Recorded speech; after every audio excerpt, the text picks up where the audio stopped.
प्यारे बच्चों, आशा करता हूँ आप सभी स्वस्थ और मस्त होंगे। मैं आपके साथ आशीष है और आज की वीडियो आपके लिए काफ़ी इम्पोर्टेंट है क्योंकि आज हम एक्सप्लेन करने वाले हैं असेसमेंट वर्कशीट नंबर 4। और ये असेसमेंट आपकी क्लास 9 हिंदी में 20 नंबर का आने वाला है। आपने नोट किया होगा कुछ असेसमेंट आपके पास 10 नंबर के आ रहे हैं, कुछ 20 नंबर के आ रहे हैं। अब यहाँ पर इम्पोर्टेंट चीज़ है कि माना आपकी कुछ नॉर्मल वर्कशीट आपकी छूट जाए, उतना फ़र्क नहीं पड़ेगा, लेकिन अगर आपके ये असेसमेंट वर्कशीट छूटती हैं तो आपके रिजल्ट पर बहुत बड़ा असर इसका पड़ सकता है। मान लीजिए अगर कोरोना की तीसरी लहर आती है और उसका असर एग्ज़ाम पर पड़ता है तो यही असेसमेंट आपको पास कराएंगे, अच्छे मार्क्स दिलाएंगे, आपका रिजल्ट इन्हीं असेसमेंट से बनेगा। इसलिए आपने सारे असेसमेंट की प्रॉपर वर्कशीट को करना है। और अगर आपकी पुरानी वर्कशीट छूट गई है तो लिंक वीडियो के डिस्क्रिप्शन में आप पुरानी वाली भी कर सकते हैं। फटाफट से वीडियो को लाइक कर लीजिए, अपने दोस्तों को भी ज़रूर शेयर कीजिए। तो चलिए शुरू करते हैं आज की वर्कशीट को।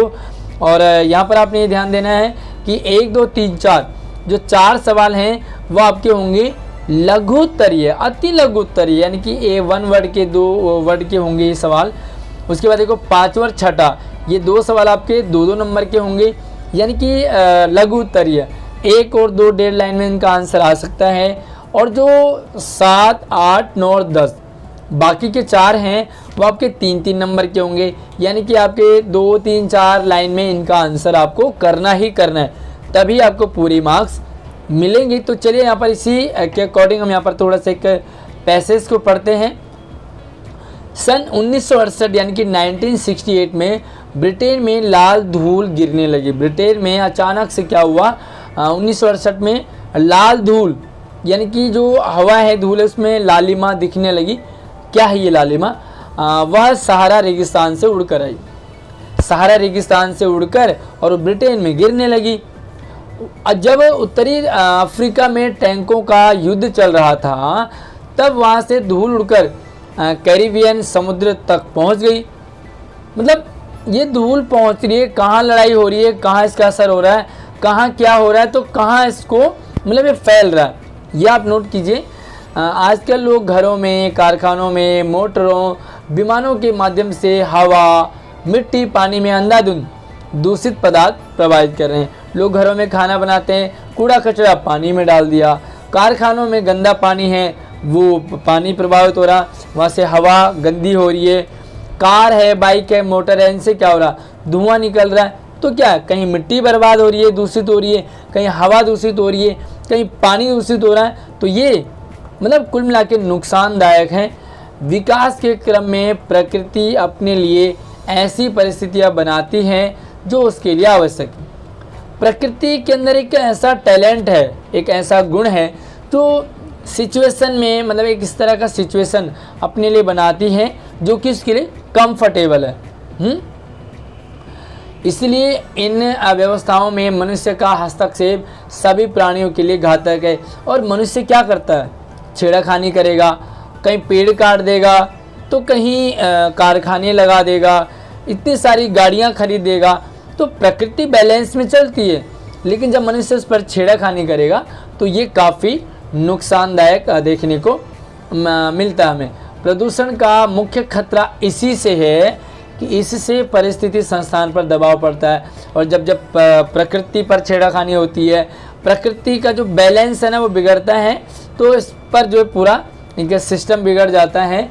घनी आबादी वाले क्षेत्रों में कार्बन मोनोऑक्साइड की वजह से रक्त संचार में 5-10% ऑक्सीजन की कमी हो जाती है। जहाँ पर घनी आबादी है, जहाँ पर बहुत सारे लोग हैं, वहाँ पर क्या होता है कि कार्बन मोनोऑक्साइड ज़्यादा होता है और ऑक्सीजन कम हो जाता है। तो जिसके कारण क्या हो जाता है, 5 से 10% रक्त संचार यानी कि जो ब्लड सर्कुलेशन है ना, हमारे ब्लड सर्कुलेशन में ऑक्सीजन की कमी आ जाती है।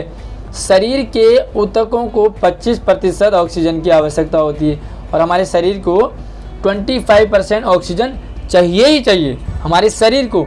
और जब ये 5 से 10% कम हो जाएगा तो सोचो कहीं ना कहीं इसने अपना असर दिखाना है।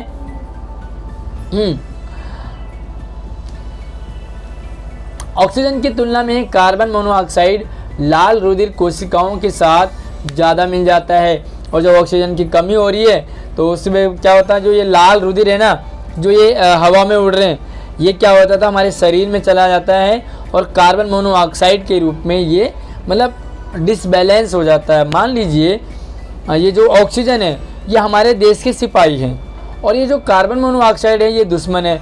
हमारे बॉर्डर में सिपाही प्रॉपर है, ठीक है, लेकिन अगर दुश्मनों की संख्या ज़्यादा बढ़ गई तो हमारे जो बॉर्डर पे सिपाही है ना उनको अटैक करेंगे और जब उनको वो कमज़ोर पड़ जाएंगे तो तब हमारे देश पर आक्रमण हो जाएगा।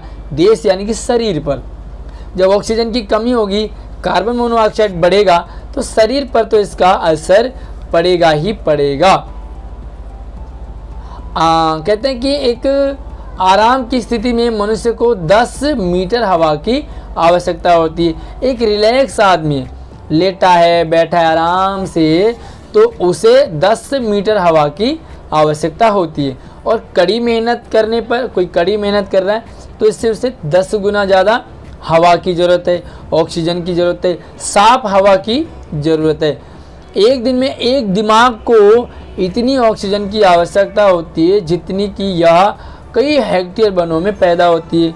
भैया एक दिमाग को भी ना हवा चाहिए, ऑक्सीजन चाहिए, प्रॉपर चाहिए और इतनी ज़्यादा मात्रा में चाहिए होती है। सोचो इतने लोग जहाँ होते हैं वहाँ कितनी खपत होती है हवा की और ऑक्सीजन की।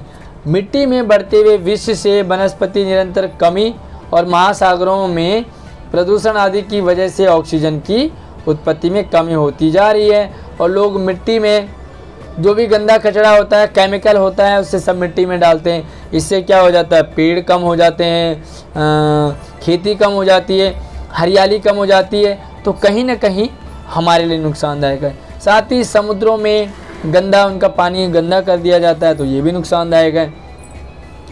इसके अतिरिक्त प्रतिवर्ष हम वायुमंडल में 80 अरब टन धुआं फेंक रहे हैं। प्रति वर्ष 80 टन हम धुआं, गंदा धुआं वायुमंडल में फेंक रहे हैं। कारों और विमानों से दूषित गैस निकलती है, तो ये तो आपको पता ही है। तो ये है आज की असेसमेंट वर्कशीट, आपको पूरा समझ आ गया होगा। तो चलिए यहाँ पर हम इसके असेसमेंट क्वेश्चंस को देखते हैं। और पहला सवाल है, हवा शब्द का पर्यायवाची, पर्यायवाची यानी कि सिमिलर वर्ड, हवा को और क्या कहते हैं और क्या क्या कहते हैं, तो आपको एक ही लिखना, हवा का एक पर्यायवाची शब्द, बड़ा आसान है, लिख लोगे। दूसरा है धुआं शब्द का तत्सम, धुएं को संस्कृत में क्या बोलते हैं, बस आपने वो वाला शब्द लिख देना है।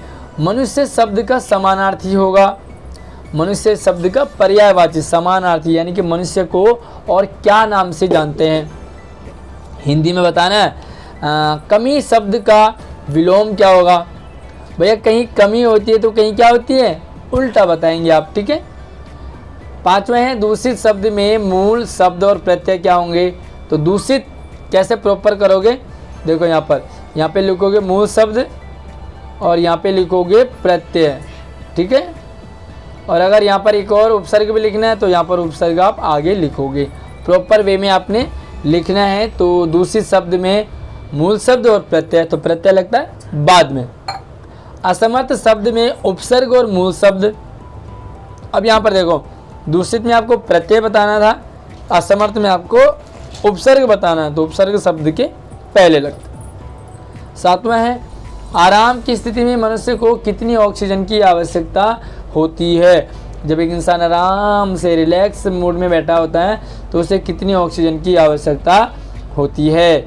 आठवां सवाल है शरीर के ऊतकों को कितने ऑक्सीजन की आवश्यकता होती है, तो अभी ऊपर पढ़ा ना हमने, एक कितनी ऑक्सीजन की पड़ती है, 20, 25 या 30, तो चलिए यहाँ पर उसका आंसर आप लिखोगे। मिट्टी में बढ़ते हुए विष से वातावरण पर क्या प्रभाव पड़ रहा, मिट्टी में केमिकल वगैरह डाल रहे हैं, विषैले पदार्थ डाल रहे हैं, तो वातावरण पर, इन्वायरमेंट पर इसका क्या प्रभाव पड़ रहा है, लिख लोगे ना, आराम से लिख लेना 2 से 3 लाइन में। और 10वां है आजकल लोग किसके माध्यम से और किसे प्रदूषित कर रहे हैं, भैया किसके माध्यम से कर रहे हैं और किसे प्रदूषित कर रहे हैं, समझ आ रहा है ना, कौन प्रदूषित कर रहा है, किसके माध्यम से कर रहा है और क्या प्रदूषित हो रहा है। तो ये है आज की वर्कशीट। असेसमेंट और इसके आंसर वाली वीडियो अगर आपको चाहिए तो मुझे कमेंट करेंगे, वीडियो को लाइक करके अपने दोस्तों को भी ज़रूर शेयर करेंगे। धन्यवाद।